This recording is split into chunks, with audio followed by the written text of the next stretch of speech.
মাঝে মধ্যে যে হুমকি দেয় না বাংলাদেশে ঢুকে যাবে, আমি বলি লাভ নাই, এই কলিজা ওদের নাই। আরেক দেশ দখল করার জন্য কলিজা লাগে। আমি তো বলি মাঝে মধ্যে আরে সাহস করে ঢুকে যা, খেলা হবে ইনশাআল্লাহ।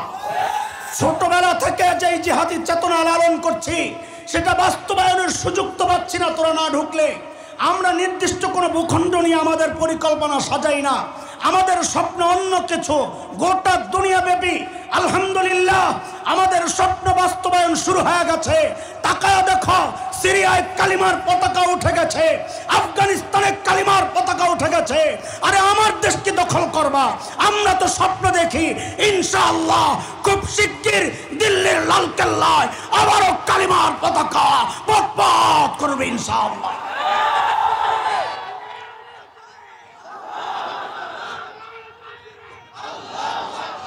মুহতারাম হাজরিন, বলেন পদ্ধতি কয়টা? তাড়াতাড়ি বলেন। বলেন। 1 নাম্বার অপব্যাখ্যা, মাশাআল্লাহ। 2, 3 টোপ, আচ্ছা 4।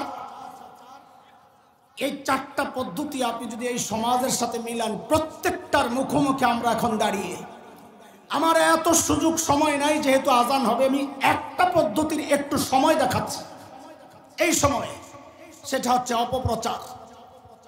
আমাদের তালিবুল ইলম, আমাদের সন্তানেরা, উলামায়ে কেরাম, এই সময়ে দাড়ি আর টুপিওয়ালাদের বিরুদ্ধে যেই অপপ্রচার চলছে, আপনি যদি সোচ্চার না হন তো এই অপপ্রচারে সাধারণ মানুষ যারা ভুলে ভেলা, কিছু বুঝে না, সহজ সরল, ওরাও বিভ্রান্ত হয়ে আমাদের থেকে দূরে সরে যাবে। এই জন্য আগে নিজের বোঝা রাখবে অপপ্রচারটা হচ্ছে কোন লাইনে, কিভাবে। দেখেন, আমি খুব ছোট্ট করে বলি, বাংলাদেশের যে জাতীয় দিবসগুলো আছে, 16ই ডিসেম্বর আছে একটা, 26 মার্চ আছে, 21 ফেব্রুয়ারি আছে। এই দিবসগুলোতে স্কুল কলেজগুলোতে খেলাধুলার প্রতিযোগিতা হয় না? একটা ইভেন্ট আছে, যেমন খুশি তেমন সাজো। বাচ্চারা যার যার মতো করে সেজে বিচারক আর অডিয়েন্সের সামনে দেখায়, অভিনয় করে, যার সাজটা পারফেক্ট হয় সে পুরস্কার পায়। ইদানিং একটা ইভেন্ট, এই যেমন খুশি তেমন সাজের একটা সাজ আমরা শুনতে পাচ্ছি।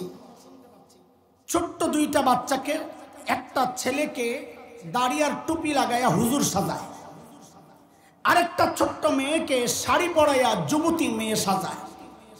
এই হুজুর আর যুবতী মেয়ে বিচারকদের সামনে, অডিয়েন্সের সামনে যায়, অভিনয় করে দেখায় কি, ওই যে দাড়ি টুপিওয়ালা ছোট্ট বাচ্চাটা, সে ওই যুবতী মেয়ের শাড়ি ধরে টানাটানি করে। কি বুঝায়? যেটা হচ্ছে 71-এর দৃশ্য। 71-এ এই দাড়িওয়ালার টুপিওয়ালারা এইভাবে আমার মা বোনের ইজ্জত হরণ করেছে। আজানের জবাব দেই, 2-3 মিনিটের মধ্যে আমি শেষ করবো, আগে জবাবটা দেন। আল্লাহু আকবার, আল্লাহু আকবার। একদিনের আমার গন্তব্য উত্তর দিক থেকে দক্ষিণ দিকে। দক্ষিণ দিক থেকে এক মা তার ছোট্ট বাচ্চাকে নিয়ে উত্তর দিকে যাচ্ছে, আমাকে ক্রস করবে। তাদের বেশভূষা, গেট আপ সেট আপ, তাদের সাজসজ্জা, পোশাক আশাক দেখে আমার বুঝতে কষ্ট হয় নাই যে এরা গণজাগরণ মঞ্চ থেকেই এসছে। এতে আমার কোনো আপত্তির কথা না, কিন্তু বিপত্তি বাঁধল কোথায়? যখন আমাকে ক্রস করার সময় ওই মা তার ছোট্ট বাচ্চাকে শিখাইয়া দিচ্ছে, আমাকে দেখিয়ে বলার জন্যে, বলো বলো তুই রাজাকার, তুই রাজাকার, তুই রাজাকার। এরে দোস্ত, এই ছোট্ট বাচ্চাটা গণজাগরণ মঞ্চে তো গিয়েছে, সে জেনেছে রাজাকার এক দুষ্ট চরিত্রের নাম, রাজাকার সন্ত্রাসী লুটেরাদের নাম, ধর্ষকের নাম, কিন্তু সে জানতো না রাজাকার দেখতে কেমন।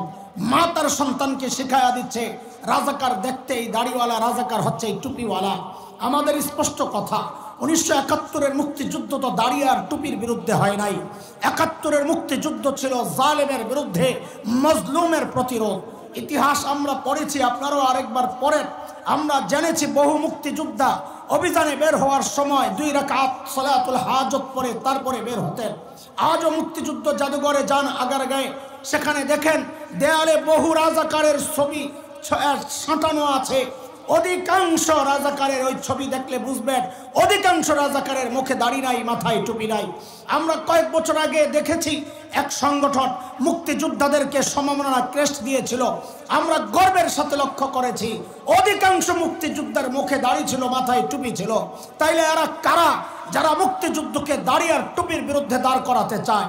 এরা হচ্ছে এই নতুন শয়তানি প্রজন্ম, এই যুগের আবু জাহেল, ওই যুগের আবু জাহেলরা ডাইরেক্ট বলতো লা তাসমাউ লিহাযাল কোরআন ওয়ালগাউ ফি, কোরআন শুনবে না, কাউকে শুনতে দিবে না।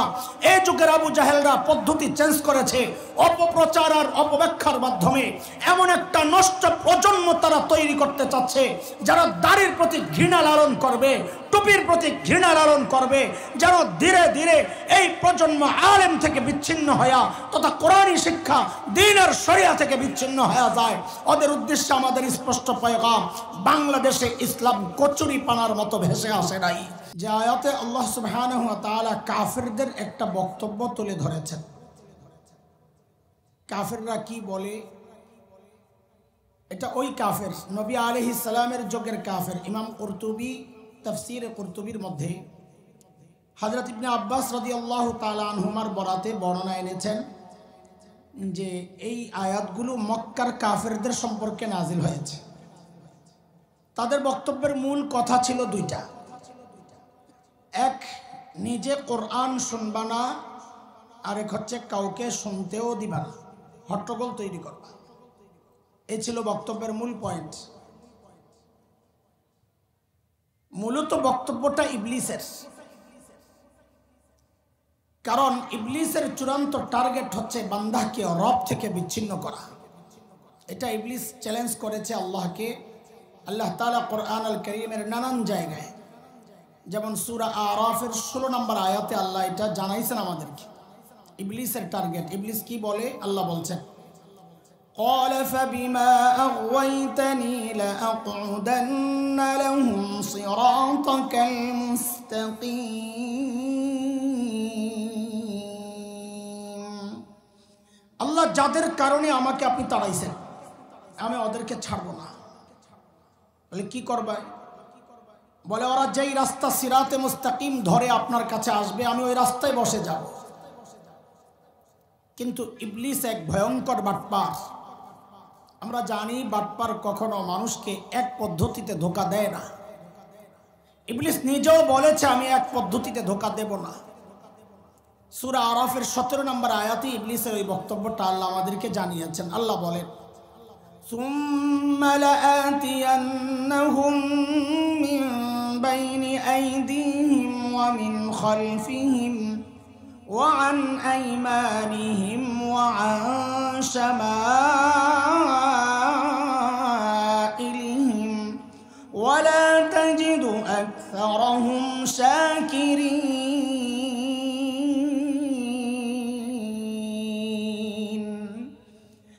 ইবলিস বলে আমি হামলা করব, যে মানুষকে কোরআন থেকে যে দূরে সরাবো, পদ্ধতি একটা গ্রহণ করব না। ছেলেপেলেরা আমি দিক বলবো, তোমরা নাম্বার বলবা 1 2 3। ইবলিস বলে আমি আক্রমণ করব সামনে দিয়ে, বলো পেছন দিয়ে, ডান দিয়ে, বাম দিয়ে। কয় প্রকার হইল? কোন কোন মুফাসসির বলেছেন এটা যে তার মানে হচ্ছে ইবলিস ধোঁকা দেওয়ার ক্ষেত্রে কমপক্ষে 4টা পদ্ধতি গ্রহণ করবে। কয়টা? এইটা আবার আল্লাহ 2 আয়াত পর সূরা আরাফের 20-21 নম্বর আয়াতে আল্লাহ আবার আমাদেরকে দেখাইছেন যে আমাদের বাবা মাকে ধোঁকা দেওয়ার ক্ষেত্রেও ইবলিস 4টা পদ্ধতি গ্রহণ করছিল। কি সেটা আল্লাহ বলেন, فوسوس لهما الشيطان ليبدي لهما ما وري عنهما من سوآتهما وقال ما نهاكما ربكما عن هذه الشجرة إلا أن تكونا ملكين أو تكونا من الخالدين وقاسمهما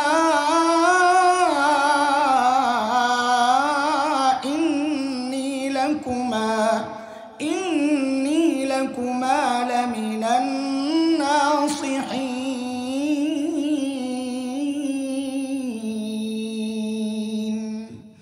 বলেন তো পদ্ধতি কয়টা? বলেন বলেন, সবাই বলেন, মুখস্থ। খুব সংক্ষেপে একটা সবক পড়াবো আজকে। কয়টা? আগে এই পদ্ধতিগুলোর নাম মুখস্থ করেন, তাহলে আমার বোঝানো সহজ হবে। বলেন 1 নম্বর অপব্যাখ্যা। সবাই বলেন, ছাত্ররা 1 নম্বর কি? ইবলিসের ধোকার একটা পদ্ধতি কোরআন থেকে, দিন থেকে দূরে সরানোর একটা পদ্ধতির নাম 2 অপপ্রচার, কি 3 টোপ লোক দেখানো। সহজে বলেন, এখন মূলার সিজন চলতেছে, মূলা মূলা মূলা জুলাই, মনে থাকবে ইনশাআল্লাহ। বলেন তো 1 নাম্বার, 2, 3 টোপ। 4 নাম্বার হচ্ছে নেক্সুরতে ধোকা। 4 নাম্বার আপনারা নামটি মুখস্থ করলে আপনাদেরকে বোঝানো বা আপনারা বোঝা আপনাদের জন্য সহজ হবে ইনশাআল্লাহ। বলেন 1 নাম্বার, 2, 3, 4 নেক্সুরতে ধোকা। এবার দেখেন আমার বাবা মাকে কেমনে ধোকা দিছে শয়তান। যা জিজ্ঞেস করতেছে হুজুর ফল কেন খান না, আমি হুজুর বললাম আর কি বোঝানোর জন্য। আমরা ধোকা খাবো বেশি, এই জন্য আমাদেরকে সামনে রেখে কথাগুলো বলতেছি। হুজুর ফল কেন খাচ্ছেন না? তা আদম আলাইহিস সালাম বলেন আল্লাহ নিষেধ করেছেন তাই খাই না। এখন ইবলিস কি বলে, আরে আল্লাহর বক্তব্য তো আপনারা বুঝেন নাই। ইবলিস আল্লাহর বক্তব্য বুঝাচ্ছেন একজন নবীকে, এটা মাথায় রাখা। মা নাহাকুমা রাব্বুকুমা আন হাযিহিস শাজারা। আপনারা ওলামারা তো বুঝে গেছেন, মারিফা আর নাকেরার পেশ দিছে ইবলিস। ধরেন কথার কথা, এখানে কাঁঠাল গাছ আছে 10টা এক লাইনে। ইবলিস এসে জিজ্ঞেস করে কাঁঠাল কেন খাচ্ছেন না? তো বলে আল্লাহ নিষেধ করেছেন।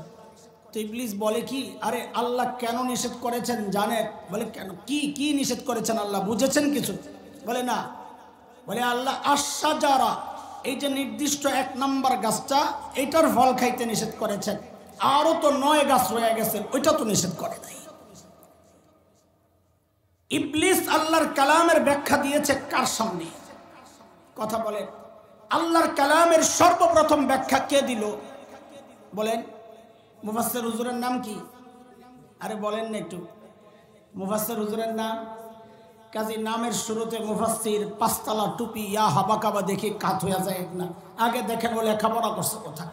আমরা তো এখন পেট দেখেই দেওয়ানবাগির কাছে দৌড়বাড়ি, এত মাথা মোটা মানুষের। আল্লাহর কালামের সর্বপ্রথম ব্যাখ্যা দিয়েছে ইবলিস, তাও কার সামনে? খেয়াল করেন সময়ের ফিতনার সাথে মিলান। কাজে আমরা অবাক হই না যখন এখন দেখি দ্বীন আর শরিয়ার ব্যাখ্যা দেয় আলেমদের সামনে। কেউ শয়তান দিয়েছে আল্লাহর কালামের ব্যাখ্যা একজন নবীর সামনে। এখন শয়তানের দোসররা দ্বীন আর শরীয়তের ব্যাখ্যা দিবে নবীর ওয়ারিসদের সামনে। এটা অবাক হওয়ার কি আছে? রাস্তাঘাটে গান গেয়ে বেড়াতো, সেও নাকি মুহাদ্দিস, সিহাসিত্তার নাকি সব তর্জমা পইড়া এখন রাস্তায় রাস্তায় গান গাইয়া বেড়ায়। আর আপনাকে আপায় নিয়ে সংসদে ঢুকাইছে। মুফাসসিরের অভাব নাই এখন, সুবহানাল্লাহ। আমরা অবাক হই না, আপনারা অবাক হইতে পারেন, কারণ আমরা এগুলা জেনেছি ইতিহাস থেকে, কোরআন থেকে, যে ইবলিস আল্লাহর কালামের ব্যাখ্যা দিয়েছে সর্বপ্রথম নবীর সামনে। এখন ইবলিসের দোসররা দ্বীন আর শরিয়ার ব্যাখ্যা দিবে নবীর ওয়ারিস ওলামাদের সামনে। এটা নতুন কোনো বিষয় না, পুরাতন বিষয়। সময়ের আলেম হিসাবে আমাদের দায়িত্ব প্যাকেটটা মোড়ক চেঞ্জ করছে, এই মোড়ক ছিঁড়ে ভেতরের জিনিস বের করে দেওয়া। ভাই জিনিস কিন্তু আগেরটাই, খালি মোড়ক পাল্টাইছে। কথা বুঝতে পারছেন? বলেন তো ধোকার পদ্ধতি কয়টা ইবলিসের? 1 নাম্বার, হ্যাঁ 2 নাম্বার, মারছে 2 নাম্বারটা, ইল্লা আন তাকুনা মালাকাইন। হুজুর ফল কেন খান না? বলে আল্লাহ নিষেধ করছে। বলে আল্লাহ কেন নিষেধ করেছেন বুঝেন কিছু? কি জন্যে? বলে হুজুর মানুষ কিছু বুঝে না তো, পাবলিকের একটা ভাব আছে। আল্লাহ নিষেধ করেছেন এই ফল খাইলে আপনারা ফেরেশতা হয়ে যাবেন, এটা আল্লাহ চায় না, তাড়াতাড়ি খান। ধোকা কি? আহলুস সুন্নাহ ওয়াল জামাতের আকীদা হচ্ছে সমস্ত নবীদের মর্যাদা ফেরেশতার উপরে। আদমের মর্যাদা তো ফেরেশতার উপরে। আদম ফল খায়া ফেরেশতা হতে যাবেন কোন দুঃখে? যেমন এখন আমাদেরকে অনেকে ইঞ্জিনিয়ার বানাইতে চায়, ডাক্তার সাহেব বানাইতে চায়। আমাদের বিজ্ঞ ডাক্তার ইঞ্জিনিয়াররা আছেন না, ওনারা আমাদের জরুরত সারার মতো আলহামদুলিল্লাহ যথেষ্ট পরিমাণ আছে। আমরা তো একজন যোগ্য মুহাদ্দিস পাই না, একজন যোগ্য মুহতামিম পাই না, একজন যোগ্য খতিব পাই না। আমার খতিবকে কেন তোমার ডাক্তার বানাতে হবে? নবী বলেছেন খায়রুকুম মান তাআল্লামাল কুরআনা ওয়া আল্লামা। আলেমের মর্যাদা, ছাত্রের মর্যাদা কোরআনের সর্বোচ্চ। সে কেন তার নিচের স্তরে নামতে যাইবে? শয়তান চাইছে নবীকে ফেরেশতা বানাইতে, আর ওরা চায় আলেমকে ডাক্তার বানাইতে। শয়তান দেখছে সর্বনাশ, হুজুর তো কাম হইতেছে না, এইবার মারছে টোপ টোপ। কি মুলা মনে আছে তো? কি আও তাকুনা মিনাল খালিদিন,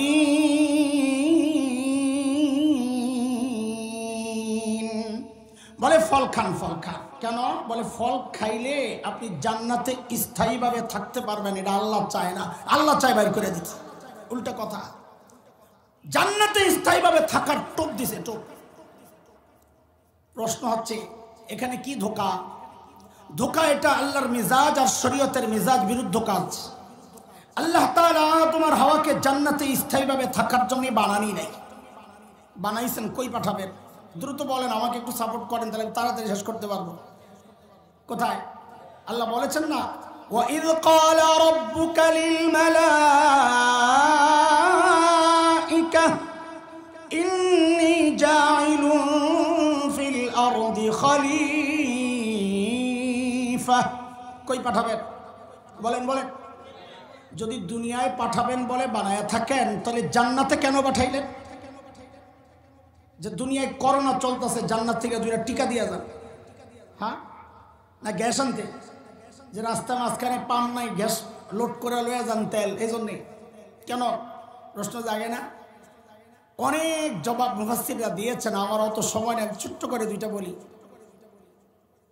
গ্রামের মেয়েরা, আমার মায়েরা বোনরা যখন বাজারের মুরগি কিনে আনে পালার জন্যে, তো আনার পরে কিন্তু ছেড়ে দেয় না, কয়েকদিন ঘরে একটু বাইন্ধা রাখে, খাওয়ায়, ঘরে বসায় খাওয়ায়। কেন? আগে বাড়ি ছিল, বাড়ি ছিল, বাড়ি ছিনার পর ছেড়ে দেয় যেন সারাদিন ঘুরে টুরে আবার বিকেলে খোয়ারে আয় পড়ে। আল্লাহ আদম আর হাওয়াকে কয়দিন জান্নাতে আটকায় রাখছেন যে বাড়ি চিন্তা যান, দুনিয়ায় ছেড়ে দিলে আবার ঘুরে টুরে আয়া পড়েন বাড়িতে। বুঝে আসছে না কথা? কিন্তু তার চেয়েও সুন্দর জবাব মুহাক্কিক আলেমরা যেটা দেন সেটা হচ্ছে সূরা তাওবার 111 নম্বর আয়াতে আল্লাহ আমার আর আপনার কাছে জান্নাত বিক্রির প্রস্তাব দিয়েছেন। কিনতে রাজি নি আপনারা? কে কে রাজি দেখি তো? আল্লাহু আকবার, মাশাআল্লাহ। আর তাড়াতাড়ি হাত নামান। জান্নাত যে কিনতে হাত উঠাইছেন, জান্নাত দেখছেন? দেখেন নাই? এই জন্যই তো নাস্তিক মোরতাদরা বলে আমরা নাকি অন্ধবিশ্বাসী, যা শুনি তাই বিশ্বাস করি। অন্ধবিশ্বাসী না বুঝে শুনে? কোথায় বুঝে শুনে? জান্নাত তো না দেখে কেনার জন্য রেডি হয়ে গেলে। রাখেন রাখেন। আপনাদের শ্রীপুরে মেয়েদেরকে বিয়ে দিলে শ্বশুর বাড়ি দেখার জন্য কে যায়, মেয়ে না গার্জিয়ান? হ্যাঁ, তাহলে তো আপনাদের এলাকার মেয়েরা খুব ভালো। কিন্তু ঢাকার মেয়ে দুই রকম। একটা হলো মা বাবার বাধ্য সন্তান, ওর সামনে বিয়ের আলাপ হইলে লজ্জায় আরেক ঘরে চলে যায়, সমবয়সী কাউকে পাঠায়, খবর পাঠায় যে আম্মা আব্বাকে বলো আমার দেখার দরকার নাই, শোনার দরকার নাই, জানারও দরকার নাই, ওনারা দেখলেই আমার দেখা। কিন্তু মেয়ে যদি হয় রাতের গভীরের শাহবাগের স্লোগান কন্যা, ছেলেদের সাথে বসে বসে বিড়ি টানে, ওর সামনে যদি বিয়ার আলাপ হয়, ও বলবে আমাকে একটু টাইম দিতে হবে, বেটার অপশনটা চুজ করার একটু সুযোগ আমাকে দিতে হবে, আমার আগেরটা বেটার হবে না এটা বেটার হবে, আমাকে একটু খোঁজ খবর নেওয়া লাগবে। আমি আপনাদেরকে জিজ্ঞেস করি, আপনারা মা বাবার বাধ্য সন্তান না অবাধ্য সন্তান? তাইলে তো কোনো টেনশন নাই, সমস্যা নাই। আল্লাহ আদমকে জান্নাত থেকে ঘুরাইয়া কেন আনছে? আল্লাহ তাআলা যেন কিয়ামত পর্যন্ত নাস্তিক মুরতাদরা বলতে না পারে আমরা জান্নাত না দেখে কেনার জন্য রেডি হয়ে গেছি। আরে না না না, আমরা মা বাবার বাধ্য সন্তান। আমাদের বাবা আদম জান্নাত দেখছেন, আমাদের মা হাওয়া জান্নাত দেখছেন, আমাদের দেখার দরকার নাই। শয়তান বলে সর্বনাশ, এই হুজুর তো বড় কট্টর মৌলবী। হুজুর আপনারে ধোঁকা কেমনে দিতে হয় আমি জানি, আপনার দুর্বলতা আমি জানি। আপনি টুপির প্রতি দুর্বল, আপনি জায়নামাজের প্রতি দুর্বল, আপনি তাহাজ্জুদের প্রতি দুর্বল, যার কারণে দেখবেন সারা জিন্দিগি আলেমদের বিরুদ্ধে খোঁচাখুচি করতে করতে যেই না নির্বাচন আসবে, আস্তে টুপি টাপি লাগায় হাসান বসরি, হিজাব লাগায় রাবেয়া বসরিয়া, সকালে উঠে নাকি খালি জায়নামাজ খোঁজে, সুবহানাল্লাহ। প্রতি রাতে নাকি 80 রাকাত তাহাজ্জুদ, আল্লাহু আকবার। আমি তো পীর পাল্টানোর নিয়ত করছিলাম, পরে দেখি পীরটা পালাইয়া গেছে গা। এখন খেলি কার সাথে বলে? ঠিক এটা শিখছে শয়তান থেকে। শয়তান এই নেক্সট শুরুতে ধোঁকা দেয়। শয়তান যখন দেখছে যে একটাও কাজ হচ্ছে না, শয়তান এবার পুরা আল্লাহর কসম টসম খায়া পুরা বুজুর্গ হয়ে গেল। কি বইলা? ওয়াকাসামাহুমা ইন্নী লাকুমা লামিনান নাসিহিন।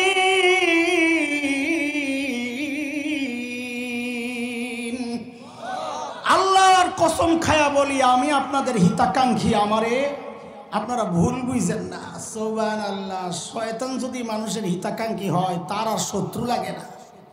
আরে শয়তান যার বন্ধু হয় তার কি লাগে না? যেমন ভারত যদি কারো বন্ধু হয় তার আর শত্রু লাগে না। সুবহানাল্লাহ। আমাদেরকে 16টা বছর কত বয়ান যে খাওয়ানো হয়েছে, ভারত আমাদের বন্ধু, কত কিছু দেয়। কি দেয়? গরু দেয়, চিনি দেয়, আলু দেয়, পেঁয়াজ দেয়, কত কিছু দেয়। সুবহানাল্লাহ। যেই আমরা বাংলাদেশ থেকে মাখন যাওয়ার পাইপটা কেটে দিলাম, এখন সব দেওয়া বন্ধ করে, এখন খালি হুমকি দেয়, হুমকি দেয়, হুমকি দেয়। দেখেন নাই আপনারা? পেঁয়াজ দিব না। আমি বলি দিস না বেটা, আমাকে আপায় শিখায় গেছে পেঁয়াজ ছাড়াও তরকারি রান্না করা যায়। লাগবো না তো পেঁয়াজ, খা তোরা পেঁয়াজ। যে একটু মেরুদণ্ড সোজা করে দাঁড়ালাম, পেঁয়াজ লাগবে না। এখন দেখি বস্তা সামনে নিয়ে দাদায় বসে বসে কান্না করে। কি খবর দাদা? মন খারাপ? হ্যাঁ, বাংলাদেশিরা পেঁয়াজ দিচ্ছে না তো দাদা, তো খাবে না। সেই মুরুদ তো নাই, সেই মুরুদ নাই। কলিজা শুকাইতে শুকাইতে হাড্ডি হয়ে গেছে। আমরা খাওয়ার যে আমাদের যে অবস্থা, ওদের নাই।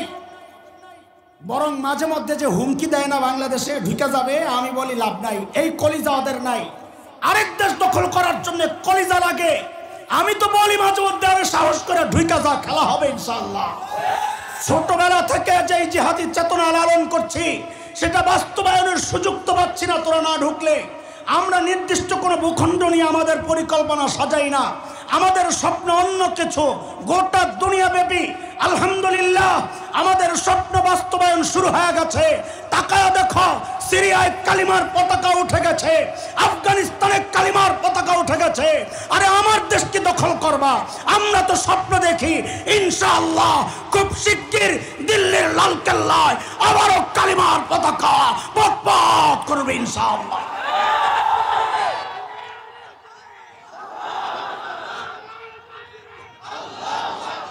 মুহতারাম হাজরিন, বলেন পদ্ধতি কয়টা?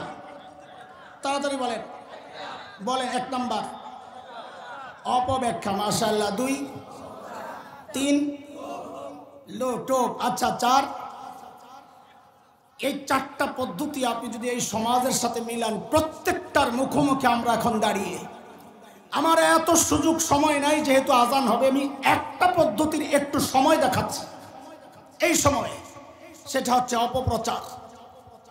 আমাদের তালিবুল ইলম, আমাদের সন্তানেরা, উলামায়ে কেরাম, এই সময়ে দাড়ি আর টুপিওয়ালাদের বিরুদ্ধে যেই অপপ্রচার চলছে, আপনি যদি সোচ্চার না হন তো এই অপপ্রচারে সাধারণ মানুষ যারা ভুলে ভেলা, কিছু বুঝে না, সহজ সরল, ওরাও বিভ্রান্ত হয়ে আমাদের থেকে দূরে সরে যাবে। এই জন্য আগে নিজের বোঝা রাখবে অপপ্রচারটা হচ্ছে কোন লাইনে, কিভাবে। দেখেন, আমি খুব ছোট্ট করে বলি, বাংলাদেশের যে জাতীয় দিবসগুলো আছে, 16ই ডিসেম্বর আছে একটা, 26 মার্চ আছে, 21 ফেব্রুয়ারি আছে। এই দিবসগুলোতে স্কুল কলেজগুলোতে খেলাধুলার প্রতিযোগিতা হয় না?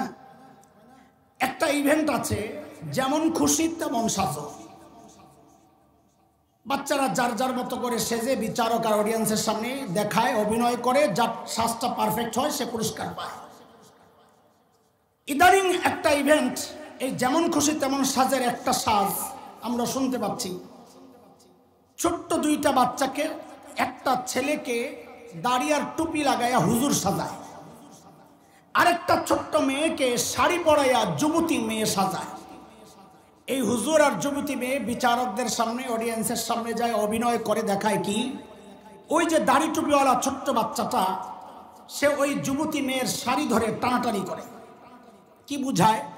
যেটা হচ্ছে 71-এর দৃশ্য। 71-এ এই দাড়িওয়ালার টুপিওয়ালারা এইভাবে আমার মা বোনের ইজ্জত হরণ করেছে। আজানের জবাব দেই, 2-3 মিনিটের মধ্যে আমি শেষ করবো, আগে জবাবটা দেন। আল্লাহু আকবার, আল্লাহু আকবার। একদিনের আমার গন্তব্য উত্তর দিক থেকে দক্ষিণ দিকে। দক্ষিণ দিক থেকে এক মা তার ছোট্ট বাচ্চাকে নিয়ে উত্তর দিকে যাচ্ছে, আমাকে ক্রস করবে। তাদের বেশভূষা, গেট আপ সেট আপ, তাদের সাজসজ্জা, পোশাক আশাক দেখে আমার বুঝতে কষ্ট হয় নাই যে এরা গণজাগরণ মঞ্চ থেকেই এসছে। এতে আমার কোনো আপত্তির কথা না, কিন্তু বিপত্তি বাঁধল কোথায়? যখন আমাকে ক্রস করার সময় ওই মা তার ছোট্ট বাচ্চাকে শিখায়া দিচ্ছে আমাকে দেখিয়ে বলার জন্যে, বলো বলো তুই রাজাকার, তুই রাজাকার, তুই রাজাকার। এরে দোস্ত, এই ছোট্ট বাচ্চাটা গণজাগরণ মঞ্চে তো গিয়েছে, সে জেনেছে রাজাকার এক দুষ্ট চরিত্রের নাম, রাজাকার সন্ত্রাসী লুটেরাদের নাম, ধর্ষকের নাম, কিন্তু সে জানতো না রাজাকার দেখতে কেমন। মা তার সন্তানকে শিখায়া দিচ্ছে রাজাকার দেখতে এই দাড়িওয়ালা, রাজাকার হচ্ছে এই টুপিওয়ালা। আমাদের স্পষ্ট কথা, 1971-এর মুক্তিযুদ্ধ তো দাড়ি আর টুপির বিরুদ্ধে হয় নাই। 71-এর মুক্তিযুদ্ধ ছিল জালেমের বিরুদ্ধে, মজলুমের প্রতিরোধ। ইতিহাস আমরা পড়েছি, আপনারাও আরেকবার পড়েন। আমরা জেনেছি বহু মুক্তিযোদ্ধা অভিযানে বের হওয়ার সময় 2 রাকাত সালাতুল হাজত পড়ে তারপরে বের হতেন। আজও মুক্তিযুদ্ধ জাদুঘরে যান আগারগাঁয়ে, সেখানে দেখেন দেয়ালে বহু রাজাকারের ছবি সাঁটানো আছে। অধিকাংশ রাজাকারের ওই ছবি দেখলে বুঝবেন অধিকাংশ রাজাকারের মুখে দাড়ি নাই, মাথায় টুপি নাই। আমরা কয়েক বছর আগে দেখেছি এক সংগঠন মুক্তিযোদ্ধাদেরকে সম্মাননা ক্রেস্ট দিয়েছিল। আমরা গর্বের সাথে লক্ষ্য করেছি অধিকাংশ মুক্তিযোদ্ধার মুখে দাড়ি ছিল, মাথায় টুপি ছিল। তাইলে এরা কারা যারা মুক্তিযুদ্ধকে দাড়ি আর টুপির বিরুদ্ধে দাঁড় করাতে চায়? এরা হচ্ছে এই নতুন শয়তানি প্রজন্ম, এই যুগের আবু জাহেল। ওই যুগের আবু জাহেলরা ডাইরেক্ট বলতো লা তাসমাউ লিহাযাল কুরআন ওয়ালগাউ ফি, কোরআন শুনবে না, কাউকে শুনতে দিবে না। এই যুগের আবু জাহেলরা পদ্ধতি চেঞ্জ করেছে, অপপ্রচার আর অপব্যাখ্যার মাধ্যমে এমন একটা নষ্ট প্রজন্ম তারা তৈরি করতে চাচ্ছে যারা দাড়ির প্রতি ঘৃণা লালন করবে, টুপির প্রতি ঘৃণা লালন করবে, যেন ধীরে ধীরে এই প্রজন্ম আলেম থেকে বিচ্ছিন্ন হয়ে তথা কোরআনী শিক্ষা দ্বীন আর শরিয়া থেকে বিচ্ছিন্ন হয়ে যায়। ওদের উদ্দেশ্যে আমাদের স্পষ্ট পয়গাম, বাংলাদেশে ইসলাম কচুরি পানার মতো ভেসে আসে নাই। এই দেশের ইসলামের গোড়ায় হাজারো মানুষের রক্ত আছে, হাজারো আলেমের ঘাম আছে, হাজারো আল্লাহওয়ালার চোখের পানি আছে। আলহামদুলিল্লাহ, এই দেশ থেকে ইসলাম তো নিশ্চিহ্ন করা যাবে না। কেউ যদি চক্রান্ত করতে চায় ওদের জন্য আমাদের স্পষ্ট পয়গাম, 1971-এ দেশ মুক্তির জন্য একবার মুক্তিযুদ্ধ হয়েছে, ঈমান রক্ষায়, স্বাধীনতা সার্বভৌমত্ব রক্ষায় যদি আবারও যুদ্ধের প্রয়োজন হয় ইনশাআল্লাহ আবারও যুদ্ধ হবে ইনশাআল্লাহ। আল্লাহ কবুল করেন। আল্লাহ আজকে যারা পুরস্কৃত হয়েছে আমরা তাদের জন্য দোয়া করি, আল্লাহ তাদেরকে দেশ সেরা হক্কানি রব্বানি আলিম হিসাবে কবুল করেন। আমাদের চোখগুলো খুলে দেন, আমরা যেন এই নানান চক্রান্ত থেকে বেঁচে থাকতে পারি। আমিন। ওয়া আখিরু দাওয়ানা আলহামদুলিল্লাহি রাব্বিল আলামিন। আসসালামু আলাইকুম ওয়া রাহমাতুল্লাহ।